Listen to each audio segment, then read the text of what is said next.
Mantan teroris ini bertobat dan percaya sama Tuhan Yesus. Kita akan mendengarkan kesaksiannya, apa yang dia alami, apa yang dia lakukan, apa yang dia perbuat di masa hidupnya, di masa lalunya, dan perubahan apa yang terjadi. Sangat luar biasa. Langsung kita dengar aja.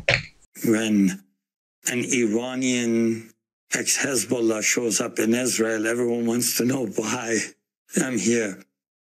You were born in Iran.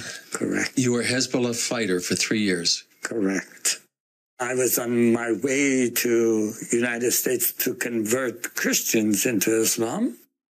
And I had 30 illegal passports at that time.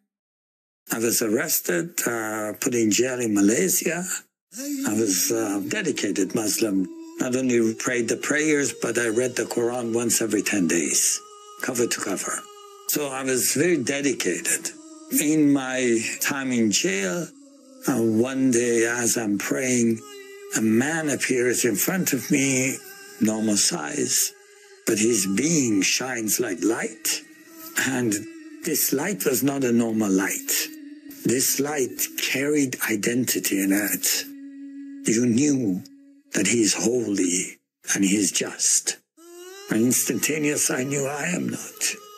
Even though I had prayed so many prayers, even though I had fasted so much, and I had read the Quran, and I had volunteered to walk on landmines, or I had participated in hanging people, trying to please Allah, I knew, even though I have kept all the rules and regulation of Islam, I knew I am not just, and I'm not holy. And I knew the only just thing for him to do is to kill me. But I didn't want to die. So I ran to the corner of the room, literally held my head in my arms and just cried out, shouting, "Forgive me, forgive me, forgive me." And I didn't think he will forgive me because he is just, till I felt a touch on my left shoulder. And he said, "I forgive you." And I felt a weight just lifted off me. And I knew I'm forgiven, but I don't know how. And I was confused. I was like, okay, I don't understand. Only God can forgive you. Just forgive me. You are God. But you are a different God than the one I have studied about. This is not Allah. So who are you that forgives me and I feel forgiven today? And he said, I am the way, the truth, and the life. And I thought, that's very powerful. It means a lot because as a Muslim, you pray, Ihdina sirata mustaqim, show me the straight path kind of thing. And so the way is a direction, truth is something you measure, life is a source, but he claims to be all those three. I never thought the way is a person. The truth is a person. And life is a person, and all of them is the same person. So I said, I don't understand. What is your name? And he said, Jesus Christ. And someone grabbed all my bones out of my body. I just fell like a piece of meat to the ground, and I just began to weep.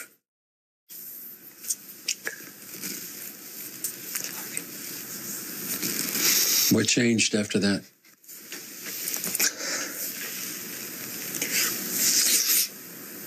It's like, being colorblind. And then suddenly you see colors again. And you realize the world is so much more beautiful than you ever thought. If you ask me what made the world so colorless, it's the hatred, the anger that is in the heart of every Muslim.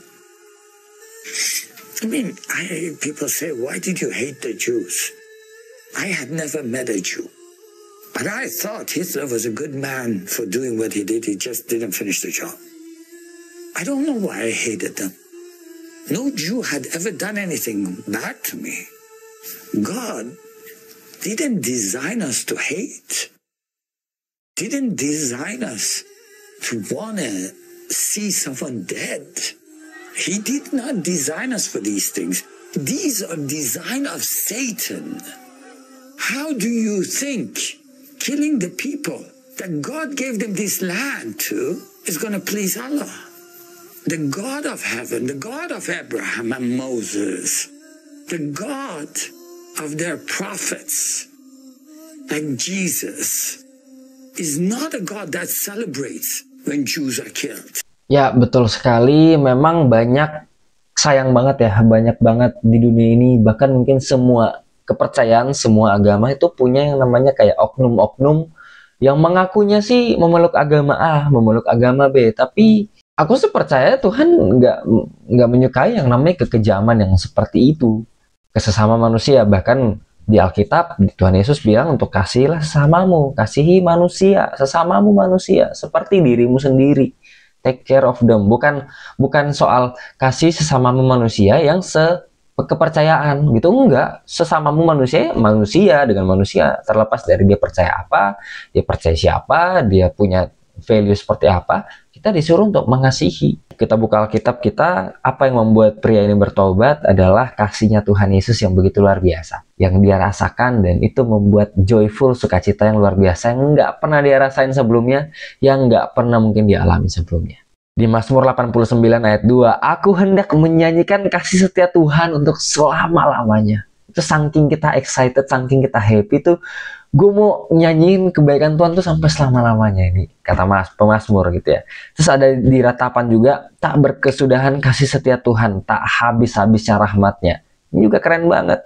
1 Yohanes juga, kita mengasihi karena Allah lebih dulu mengasihi kita. Ini yang penting nih, kita mengasihi, kita bisa mengasihi karena Allah itu kasih, dan kasih itu udah dikasih ke kita. Kita nggak bisa mengasihi tanpa kasih yang dari dia, karena dia adalah kasih. Dia lebih dulu mengasihi kita, dia lebih dulu sayang sama kita, makanya kita bisa mengasihi balik. Mazmur 116 juga, aku mengasihi Tuhan sebab ia mendengarkan suaraku dan permohonanku. Mazmur 103, Tuhan adalah penyayang dan pengasih, panjang sabar dan berlimpah kasih setia. 1 Tawarik, bersyukurlah kepada Tuhan sebab ia baik, bahwasanya untuk selama-lamanya kasih setianya. Masih banyak ini, banyak banget. Dan yang paling terkenal ini, Yohanes 3:16, karena begitu besar kasih Allah akan dunia ini, sehingga ia telah mengaruniakan anaknya yang tunggal. Buat kita semua, buat kamu, buat bapak ini yang sedang bercerita, Tuhan kalau mau pilih kamu, dia nggak peduli masa lalumu. Kita semua mungkin punya masa lalu yang kotor, najis, gak jelas. Sama seperti Paulus juga, sama seperti bapak ini juga, sama seperti setiap daripada kita. Kita nggak ada yang cukup suci untuk layak di hadapan Tuhan. Kita nggak ada yang layak, tapi Tuhan layakkan.